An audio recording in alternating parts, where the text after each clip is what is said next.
Over the next 20 years, we would send billions and billions of dollars south in the form of arms and aid to the Colombian government and their military, who, we come to learn later, was aligned with the Cali cocaine cartel.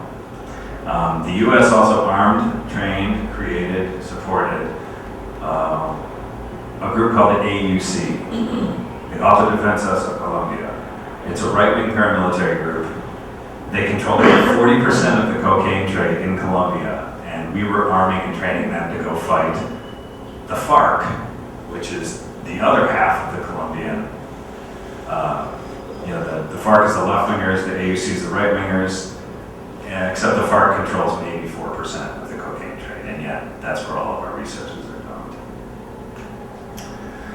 Okay, so by 1999, despite being in Colombia for almost 20 years, sending billions, wide-scale coca eradication efforts, the amount had tripled. And the amount coming into the U.S. was at record highs. Despite epic seizures by 2007, even the Department of Justice reported that no sustained cocaine shortages or any stretched supplies were seen in any domestic drug markets. And by any standard or any metric that you look at it, we completely failed in Colombia. So the question is, what are we doing there? Where's all that money going? Where's all that aid going? If any of you have read the book Confessions of an Economic Hitman, the author of that book, John Perkins, his follow-up book is called The Secret History of the American Empire. He talks about being contacted by many members of the Colombian and the U.S. Armed Forces. They were concerned that the U.S. military buildup in Colombia was a sham. It was not part of drug eradication efforts. They claimed to be what was part of what was called the Southern Unified Army, commanded by the United States and geared towards an invasion of Venezuela. Colombia, at the time that this book was published 2 years ago, had become the fourth largest recipient of U.S. aid, and it boasted the second largest embassy behind the Green Zone in Baghdad. And one lieutenant told John Perkins, quote, "Everything we do in Colombia just makes it more attractive for the drug business. Why do you think the situation keeps getting worse there? Because we want it to. We're behind the drug trafficking. The CIA is mostly. Coke provides illicit money into the billions for clandestine activities and an excuse to build up our armies. What more can you ask?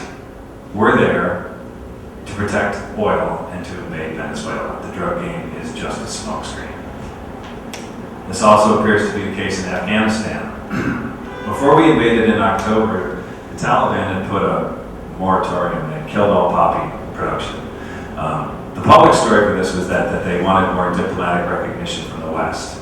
The real story behind it, an alternate history, was that a Western consortium wanted to build a pipeline across there, what was known as Operation Silk Road.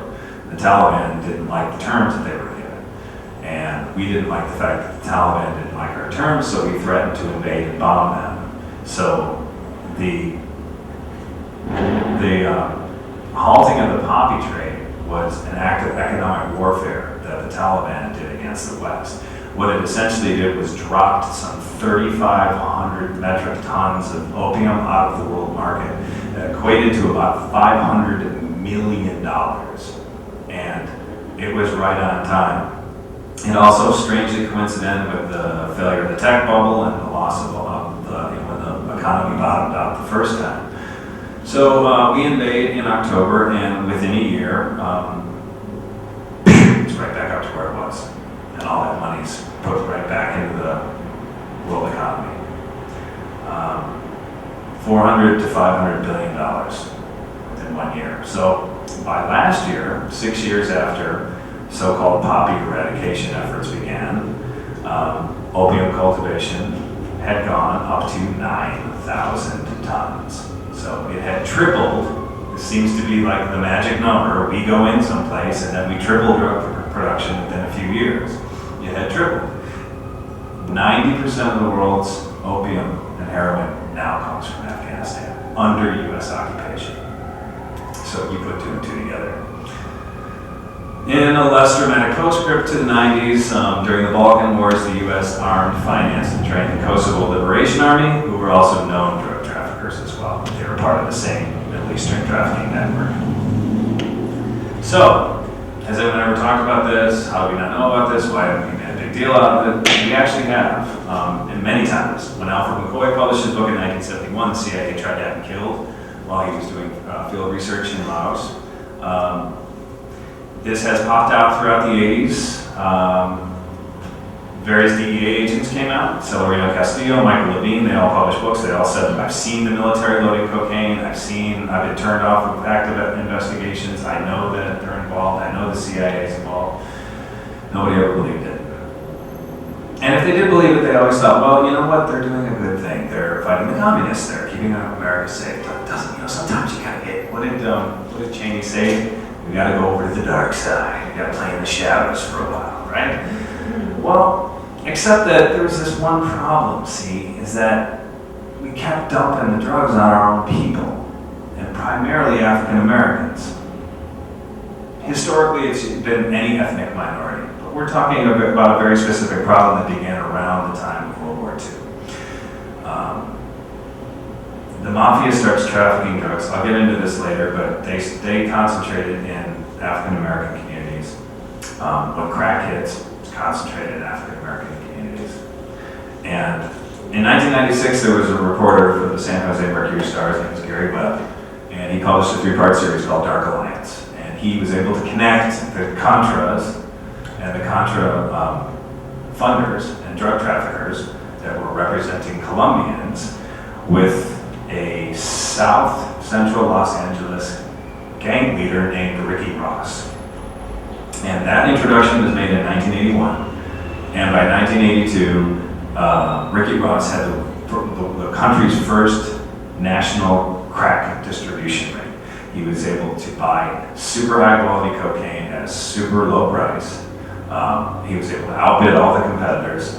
And it was the same time that he was shown how to rock it all up. And he essentially is credited with starting the crack epidemic. And he got this stuff through CIA assets who were working to fund the Contras. So what you come to find out, and I'll get into this more later, was that this was an organized attack on the African American population. I'll get into that later, why that happened. So, this came out and it caused a furor. Media exploded about it. Is this true? How could this be? Oh my God, wringing of hands, pulling hair. Not possible, not this, not our country. Ended up the head of the CIA in 1998 went to South Central Los Angeles to have a town hall meeting and got mobbed.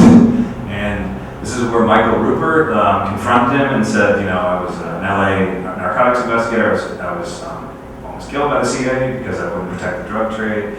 I've been trying to reveal that the CIA has been dealing drugs for 30 years. Confronted this man on national television. So, what ended up happening? Well, the CIA has assets in all of the mainstream media, particularly the New York Times, Washington Post, the Los Angeles Times, CBS, and they're able to shape stories and they're able to shape opinions through these assets and these connections. So they simply tap their connections, who then went on this smear campaign against Gary Webb, and they tried to tear his story apart and break apart the connection between Freeway Ricky and the Contra CIA assets. And what they ended up doing was discrediting Gary Webb and publishing kinds of stories that said that, it's not surprising that black people believe that the CIA gave them drugs because genetically they're more inclined to believe conspiracy theories. And this is the Boston Globe that put this out, which I'll get into that a little bit later. And then they cited examples like the fact that black men believe that Church's chicken has a contraceptive in its frying oil, and all of these other completely ridiculous urban legends they try to connect with the CIA thing.